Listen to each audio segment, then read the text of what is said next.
Where did it go? Yummy.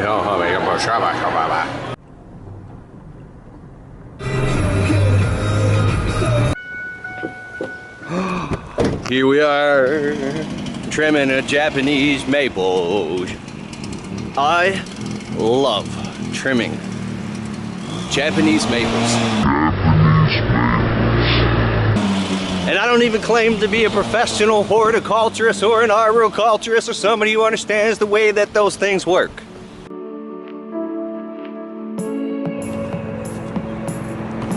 Look at these thistles. They're very nice. I pulled the weeds not once but twice. Look at these thistles, the way they come out of the dirt. Whoa, look at that one. Oh, motherfuckers. Hey, bitch.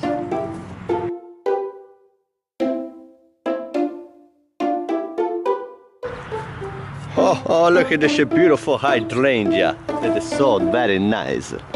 Now he's doing this landscape job here. We're extending a landscape bed to include these two trees, and then we're cutting out all of this sod by hand just to here. Then we're removing this flagpole. What the hell is that noise? And we're putting the flagpole from here and creating a little landscape bed over there in the corner. So I got the post hole digger. It's gonna be fun. Some mulch, nice mulch.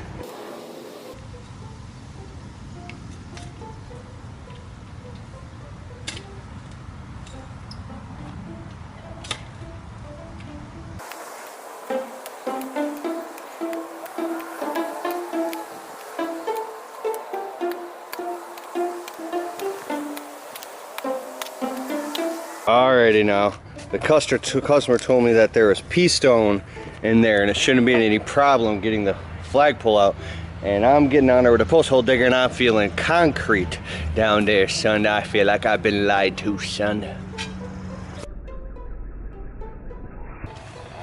Gotta measure this flag post PVC pole. Oh, whatever, you already buried it. With my nice Milwaukee measuring tape. This thing is dope. Look at this. So nice.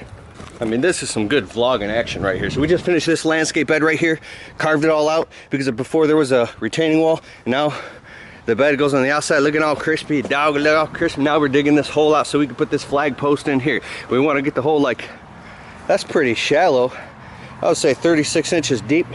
We'll just match that. We'll go 2 feet deep, and we're gonna go and get some cement, pour it in there, some Quikrete like a boss. But look what happened. We just got it all close to the sprinkler line. Oh, the sprinkler line, oh shit, dog. So it's crispy. Come on.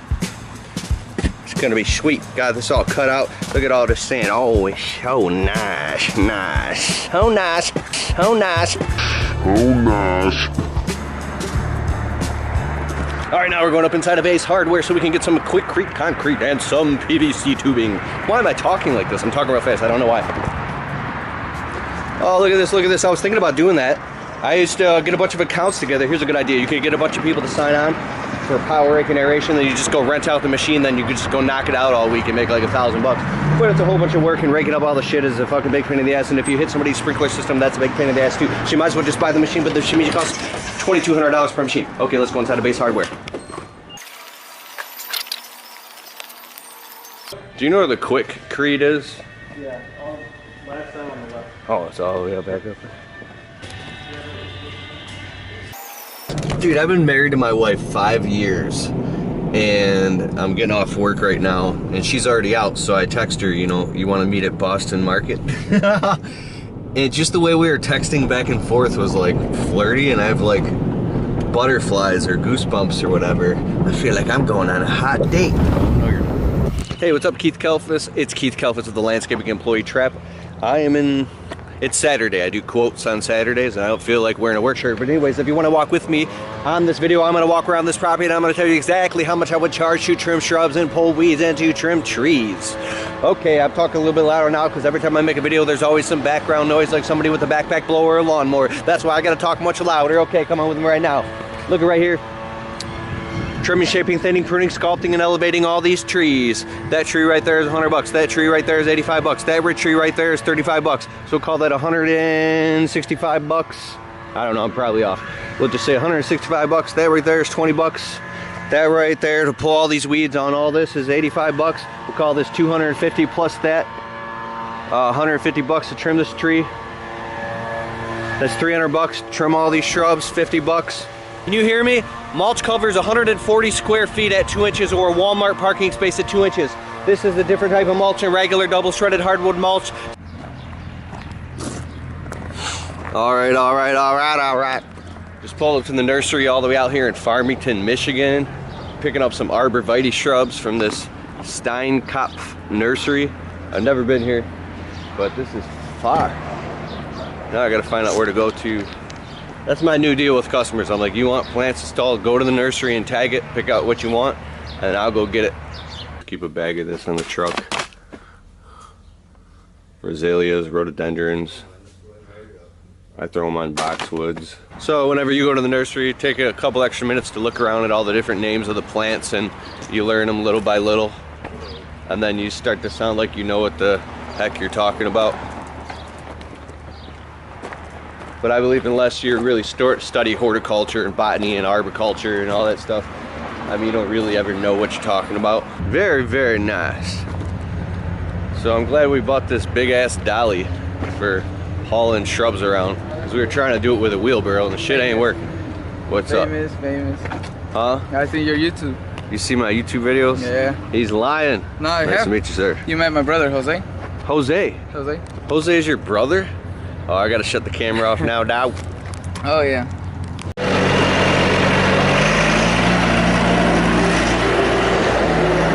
Alright, we need 2 more, 6 total.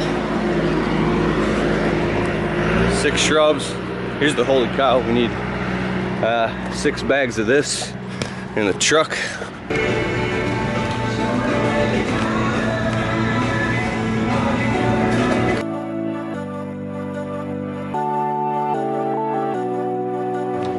Alright. Close this quick. The mulch is here. Got the shrubs. Landscape project.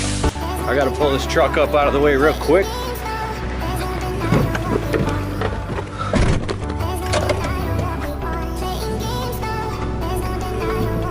I want that mulch dropped all the way up to the top of the driveway. Got 14 yards.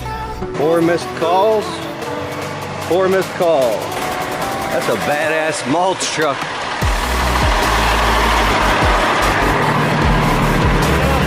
That looks like a $100,000 truck. Oh yeah.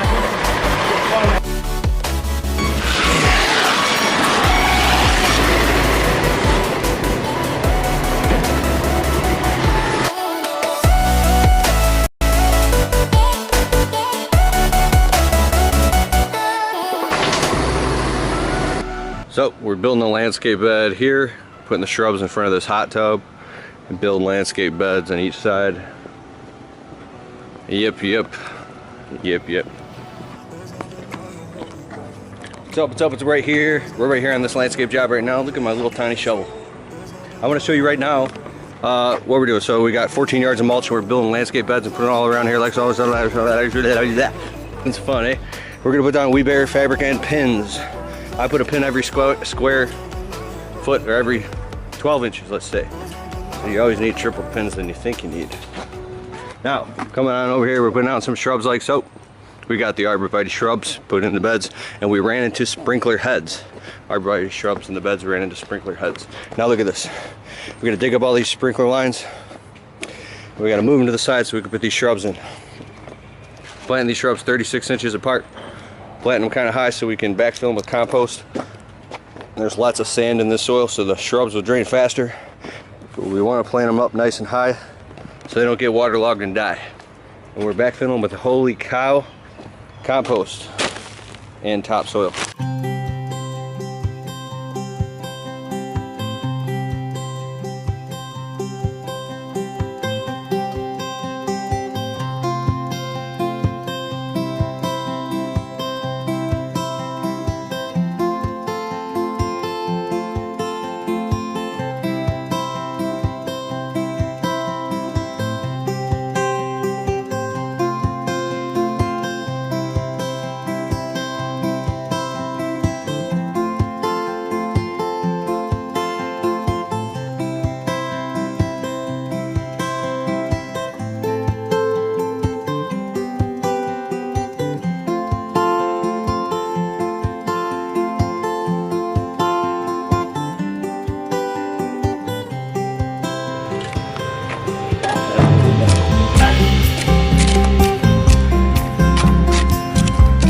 this already deep enough, except for that one little turd.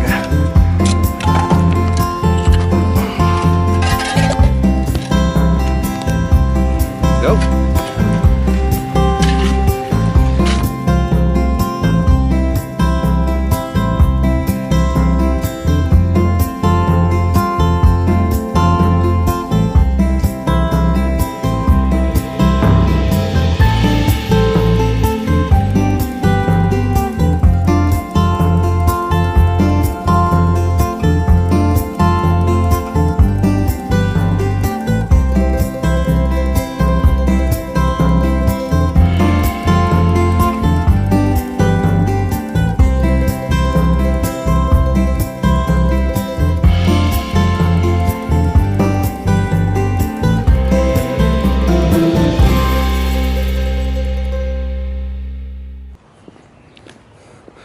Installing some landscaping.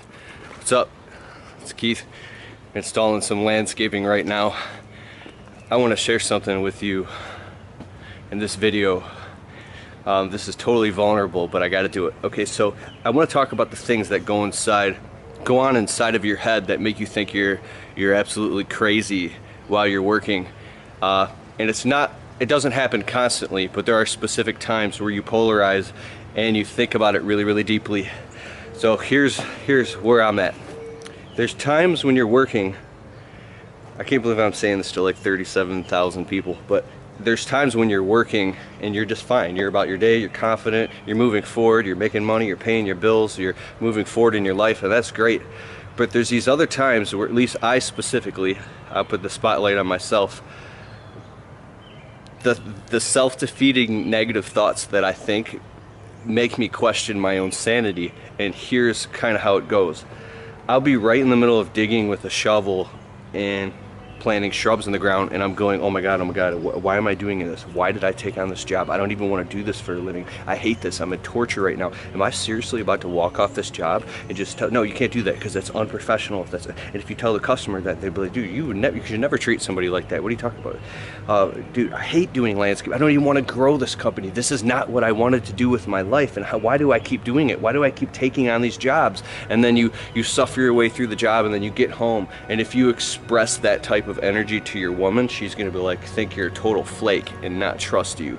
And be like, you know, because if you hear somebody else talk about them not wanting to do something, you'd be like, well, why do you keep working there if you hate it? You hate it because you're afraid to leave, but you hate it, right?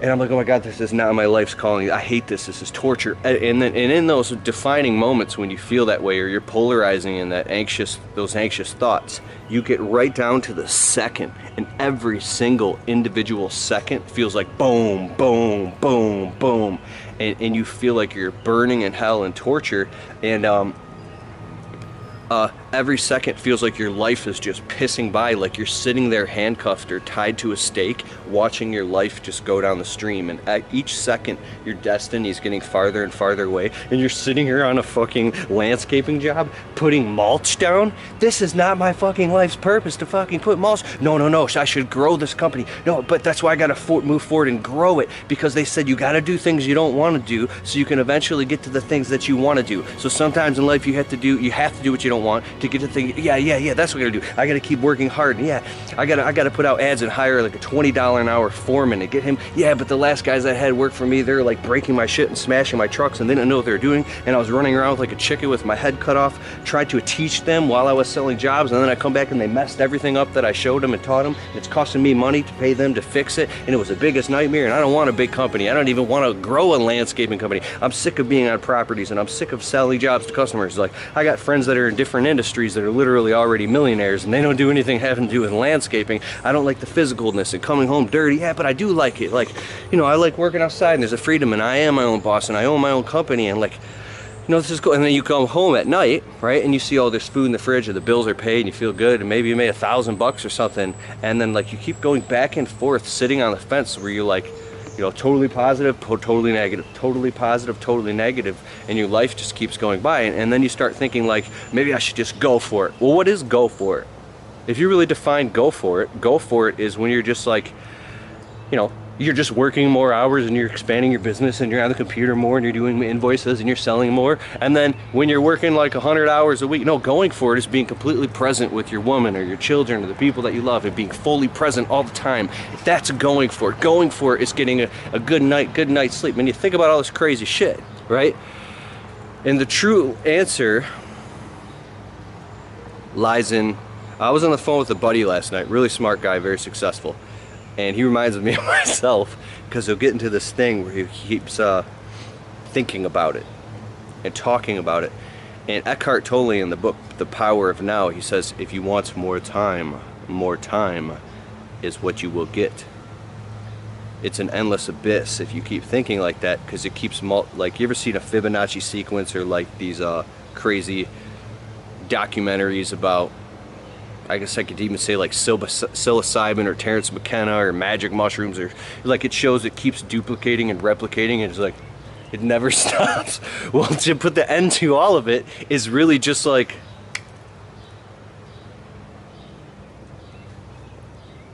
in the right here, right now. In this moment. Nothing is wrong in this moment. And if you could be present and totally in this moment, you could be infinitely free. And then from that place, you can begin to make very conscious decisions and have what you want come to you. I've seen this happen in my life. I've seen the extreme of the paradox of both angles. I've seen the extremity of going into farther and farther and deeper in anxiety to the point where you're pardon my French, you're fucking miserable and you're making everybody else around you miserable. And I've also seen amazing things happen where you get into such a state of tranquility and you're so happy with what you're doing that like really good paying jobs just land in your lap, your relationships are great and you're a happy person and amazing things happen. And to be amongst everything that is that I should just rename this channel Keith Kalfas Philosophy / bullshit. Because it's half bullshit. It's philosophy, and then it's half of it is really, really valuable. So this is the shit I think about nonstop while I'm working. So let me know if you think of that stuff in the comments below. Yes, I gotta do some review videos here. I don't like this camera. This is the Sony RX100. I had the same exact camera a couple years ago. It got stolen and I was pissed. And the video quality of the other camera, same model, was like way better than this. And it was a Japanese model. So I think these are some like, this is the real deal. It's a Sony camera, but I think I'm gonna get that Canon GX7, but I don't wanna get a dirty landscaping. I'm just gonna go and buy that mug. So we're gonna get back to installing this landscaping here. There's a million other things that I could talk about, but I'm not going to right now, so I appreciate your time. Let me know if you have negative thoughts while you're working and you feel like you're going insane. Have a good day. Alright, now we're putting on the weed barrier fabric. Pins. Pins are like 65 bucks a box. Get the scissors, overlap the fabric, suture it together.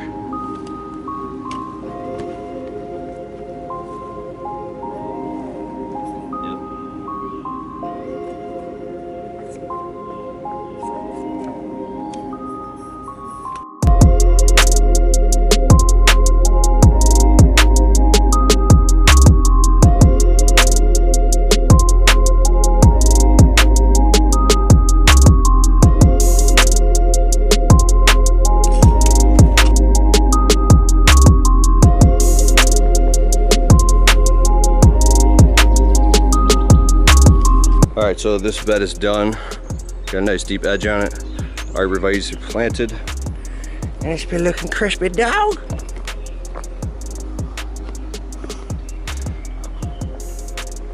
Alright, cool.